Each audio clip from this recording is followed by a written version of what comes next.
बुराड़ी के अंदर जिन चीजों को लेकर के हमने भारतीय जनता पार्टी के लोगों से लड़ाई लड़ी, हमारी व्यक्तिगत लड़ाई तो किसी से नहीं है जी, सारे अपने भाई हैं, सारे हमारे बुजुर्ग हैं, सारे हमारे भाई हैं। श्री कृष्ण त्यागी जी विधायक हुआ करते थे, उनके ऑफिस में बैठ के इतनी सहिष्णुता थी कि हम उनके ऑफिस में बैठ के जाके उनसे संवाद कर लेते थे।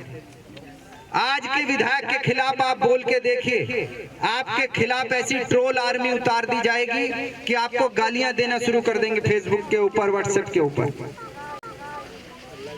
जरा सी भी आलोचना सहन नहीं कर सकते वो लोग।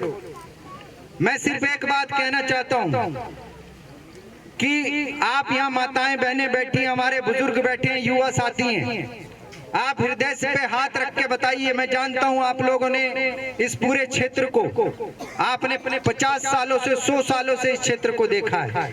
मैं तो बहुत छोटा हूं, बच्चा हूं मैं आपके सामने, लेकिन जब 2013 से पहले जब आम आदमी पार्टी का जन्म नहीं हुआ था, मुझे पता है कि बहुत सारे क्षेत्र के अंदर पानी की लाइन नहीं थी। मैं मानता हूं, इस बात को जानता भी हूं, आप लोग भी जानते हैं। लेकिन जहां टैंकर आते थे, आप उस टैंकर के पानी को डायरेक्ट गिलास में भर के उसको पी सकते थे कि नहीं पी सकते थे? पी सकते थे। उस पानी को पिया जा सकता था। जहां लाइन भी थी, उस लाइन के पानी को भी आप गिलास भर के डायरेक्ट पी सकते थे। आज का जो पानी आ रहा है, कह रहे हैं फ्री पानी दे रही है सरकार, क्या उस पानी को कोई पी सकता है? क्या कोई एक आदमी कोई खड़ा होकर, एक हमारी माता बहन कोई बता दे, उस पानी को कोई पीना तो छोड़िए, नहा नहीं सकता, एलर्जी हो जाएगी।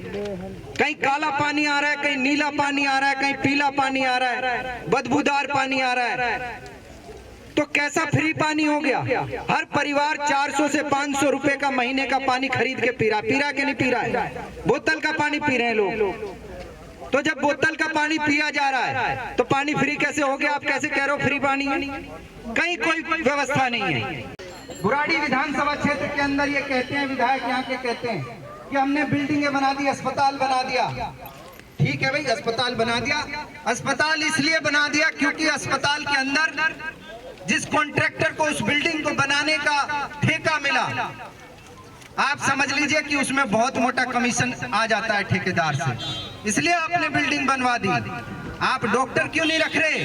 क्योंकि डॉक्टर में कमीशन नहीं मिल सकता आपको, इसलिए आप वहां चले जाइए, कोई डॉक्टर देखने वाला नहीं मिलेगा, आपको दवाइयां पूरी नहीं मिलेंगी, आधी दवाई बाहर से लेनी पड़ेगी, और डॉक्टर तो है ही नहीं देखने वाला।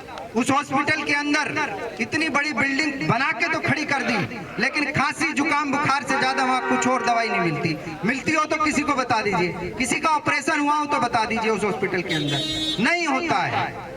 तो मेरा कहने का मतलब यह है, ये सरकार केवल वो काम करती है जहां से इनको कमीशन मिलता है, ये वो काम बिल्कुल भी नहीं करते जहां जनता को सुविधाएं मिले। अगर यहाँ डॉक्टर रखवा दें, आप मत दीजिए किसी को ये जो आप फर्जी वाली घोषणाएं कर रहे हैं, रोज किसी को 2100 किसी को कह रहे हैं इतना देंगे, आप मत करिए ये घोषणाएं। अगर आपकी नीयत ठीक होती तो आपने इस पैसे से यहाँ हॉस्पिटल के अंदर डॉक्टर रखवा दिए होते, तो हमारे क्षेत्र के किसी आदमी को यहाँ से इरविन अस्पताल नहीं जाना पड़ता, किसी को एम्स नहीं जाना पड़ता, किसी को सफदरजंग नहीं जाना पड़ता, सबका इलाज यहाँ बुराड़ी के अंदर हो सकता था कि नहीं हो सकता था?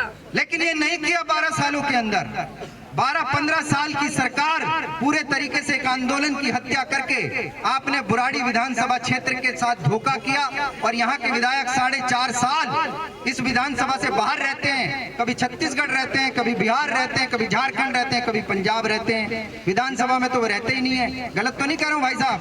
4.5 साल वो किसी का फोन नहीं उठाते, कभी किसी का फोन नहीं उठाते, और जब फोन नहीं उठाते तो अब 4.5 साल बाद क्या लेने के लिए आए हो जनता के पास? मैं कहता हूं ऐसे आदमी को एक भी वोट नहीं देना चाहिए, गांव में घुसना उसका बैन कर देना चाहिए। काम भी यहाँ पे देखा है, कराया जिसमें चौहान जी ने भी और हमारे डॉक्टर साहब ने भी। तो मैं आपको ये बताना चाहता हूँ कि जब सरकार शीला जी की रही 15 साल, तो उन्होंने इतने विकास कार्य किए। गाँव का तो आप बता ही रहे हैं, दिल्ली के लिए किया, इतनी मेट्रो हो, फ्लाईओवर्स हो, और आज कितनी भी रोडें हो, जितने विकास शीला जी ने किया वो ये 11 साल में इन्होंने उसको सबको बर्बाद कर दिया है। जो ये ईमानदार बन करके आई थी पार्टी के हम ना गाड़ी लेंगे ना बंगला लेंगे, इतने बच्चों की कसम खा करके इन्होंने सत्ता हासिल की। ये भ्रष्टाचारी, इतने भ्रष्टाचार कर इन्होंने, आपने देखा होगा एक आंदोलन शुरू हुआ था, अन्ना हजारे जी ने आंदोलन किया, उससे निकल करके ये पार्टी आई, तो इन्होंने लोगों को, जैसे सोनी जी ने बताया कि लुटे हुए महसूस ये कर रहे हैं, क्योंकि ये सब जज्बात से खेले सत्ता के लोग में इन्होंने हर उस नौजवान को झोंक दिया जो यहाँ आज वो पछता रहे, जो वो छोड़ के पार्टी अब दोबारा दूसरी हमारी पार्टी में आ रहे हैं।